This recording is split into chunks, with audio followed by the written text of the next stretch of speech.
তুমি জানো ভয় কাকে বলে? ভয় মানে মাদারা একা দাঁড়িয়ে আছে আর হাজারো সিনবি কাঁপছে। সে ছিল এমন এক মানুষ যার চেহারায় ছিল মৃত্যুর ছাপ, কিন্তু হৃদয়ে ছিল শান্তির নকশা। কিন্তু সেই শান্তি ছিল ভয়ঙ্কর। মাদারার চোখ শুধু একটা কথাই বলে, আমি যুদ্ধ করতে আসিনি, আমি শেষ করতে এসেছি যুদ্ধকে। এক সময় সে বলেছিল, আমি সেই ছায়া যাকে কেউ ধরতে পারে না, কারণ আমি কখনো আলোতে দাঁড়াই না। তুমি জানো একজন মানুষ কবে হারে? যখন তার চোখে পানি আসে, কিন্তু সে তা কাউকে দেখাতে পারে না।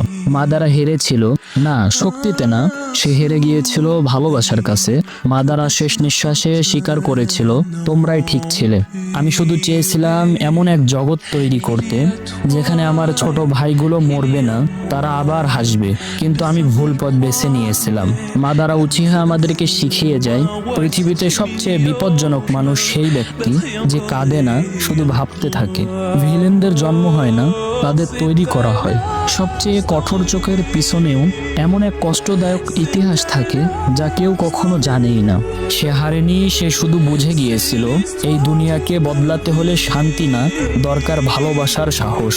মাদারা উচিহা মারা যায়নি, সে রয়ে গেছে প্রতিটা সেই চোখে যা দেখে অন্যায় আর বদলাতে চায় দুনিয়াকে।